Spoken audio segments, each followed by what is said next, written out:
એ માણસને લાગ્યું કે હવે ધીમે ધીમે પ્લેન ટેક ઓફ થઈ રહ્યું છે. આજુબાજુની હવા પાતળી થતી જાય છે, ભાર પણ આજુબાજુનો ઓછો થતો જાય છે. માના પાલવ જેવી સફેદ આસમાની છાંયમાં હવે શાતા વળતી જાય છે. હવે તો ખુદનો ભાર પણ હળવો લાગે છે. એ મુક્ત પંખીની જેમ હળવાશથી આકાશમાં ઉડી રહ્યો છે. ત્યાં એને એક મલકતો ચહેરો જોયો. પણ આ શું?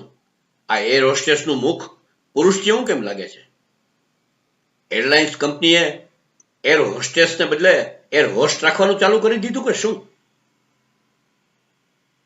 રૂપાળી નમણી એર હોસ્ટેસને બદલે young tall handsome air host. વાહ ભાઈ વાહ. એક એપલ જ્યુસ, એને કહ્યું. હું એર હોસ્ટ નથી અને તું પ્લેનમાં નથી. હે? તો હું ક્યાં છું? અને તમે કોણ છો? હું યમદૂત છું અને આપણે પૃથ્વીની પહેલે પાર અંતરિક્ષમાં ઉડી રહ્યા છીએ. એ નાના, મજાક છોડો. તમે યમદૂત ન હોઈ શકો. તમારો બિહામણો ચહેરો ક્યાં છે? અને તમારી માથે બે સિંગડા. આ તમારો ચહેરો પણ આદિવાસી જેવો નથી લાગતો. હું તો આવો જ સુંદર છું. તમે મૃત્યુલોકવાસીઓએ મને બિહામણો બનાવી દીધો છે. અરે પણ તમારો પાડો ક્યાં છે?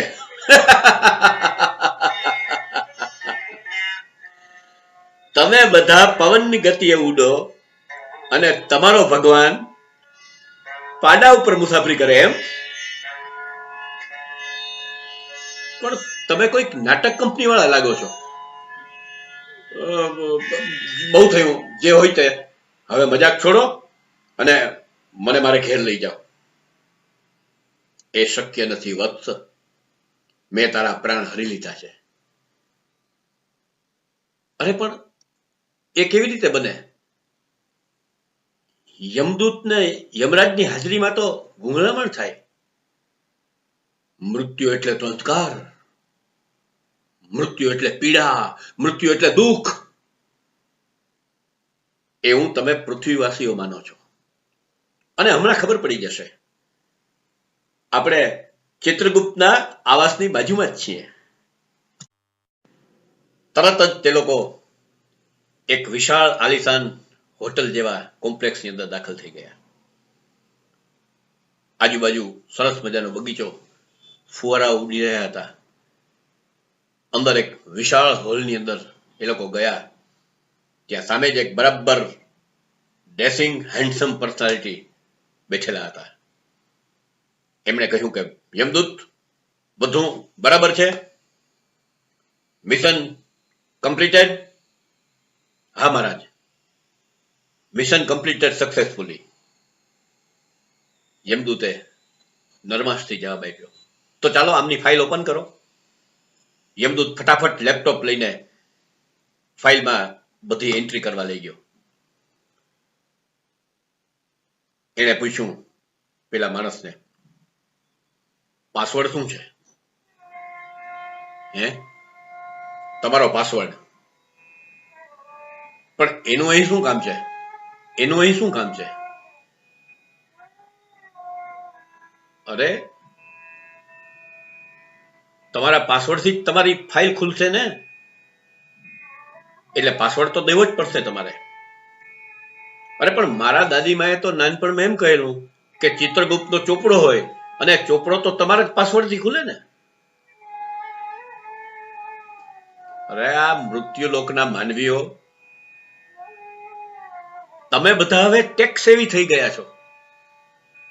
એટલે અમે કેટલાક બધાનો પાસવર્ડ અહીં સાચવી રાખીએ. એટલે અહીં એવો સોફ્ટવેર બનેલો છે કે તમારા જ પાસવર્ડથી તમારી ફાઇલ ખુલે. Is it clear? પણ એ તો યાદ નથી. ટ્રાય કરો.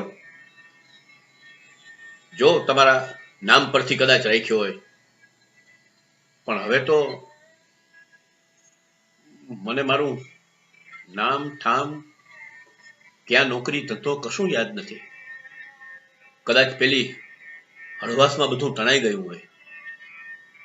એને માઇક્રોચિપ માટે ખિસ્સામાં હાથ નાખ્યો, માઇક્રોચિપ મળી નહીં. યમદૂતે કહ્યું કદાચ તમારા નામ પરથી સેવ કર્યો હશે. હા, અચાનક એને નામ યાદ આવ્યું. એને નામ ઉપરથી ટ્રાય કરી, પણ એ પાસવર્ડ ઇનવેલિડ નીકળ્યો. યમરાજ અને ચિત્રગુપ્ત મૂંઝાયા કે આને તો હવે 12 કલાકની અંદર જ આની ફાઇલ ઓપન કરીને એને કંઈક મોકલી આપવો પડશે. નહીં તો ચિત્રગુપ્તના ચોપડામાં જે ટ્રાન્ઝિટ એન્ટ્રી હોય છે એ 12 કલાક પછી એક્સપાયર થઈ જાય. યમરાજે કહ્યું, યમદૂત તમે આને લઈને પાછા પૃથ્વી પર જાઓ. એની ઓફિસમાં ઘરમાં ક્યાંક પાસવર્ડ સેવ કર્યો હશે, બરાબર? એ ફટાફટ લેતા આવો. યમદૂતે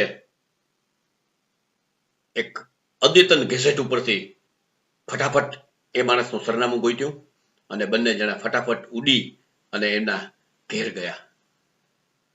ઘરમાં રોકકલ ચાલતી હશે એમ માની એ લોકો પાછલા દરવાજાથી અંદર પ્રવેશ્યા. ઘરમાં બધા એક રૂમની અંદર ભેગા થયેલા હતા. બધા કંઈક વાતચીત કરી રહ્યા હતા, પણ શું વાતચીત કરી રહ્યા હતા એ કંઈ સંભળાતું ન હતું. યમદૂતે કહ્યું, તારે સાંભળવું છે? એમ કહીને એક સરસ મજાનું હિયરિંગ પેડ આપ્યું અને શબ્દો બધા સંભળાવવા માંડ્યા.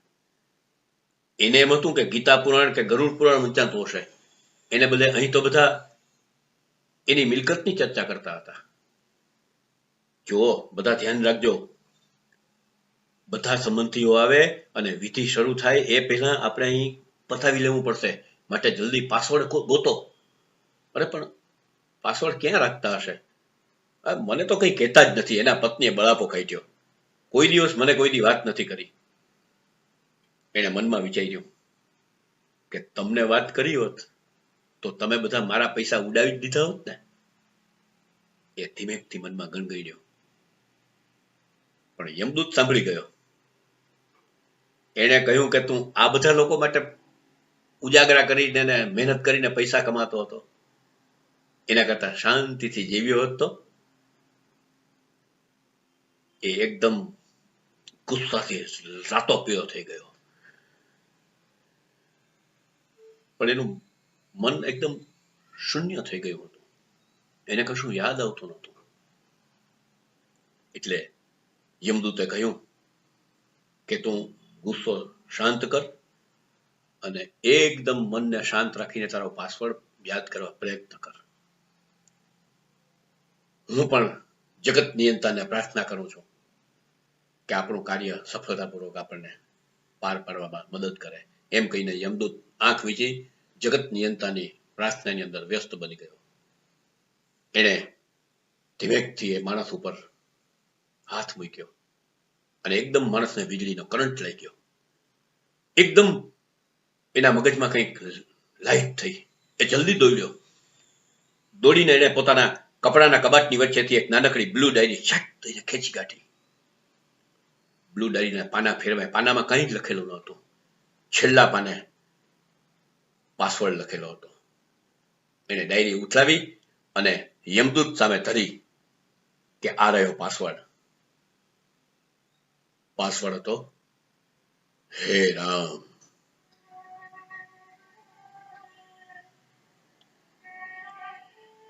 હે રામ. આ શબ્દ સૂરના પડખા ત્રણેય લોકમાં પડખાવા લાગ્યા.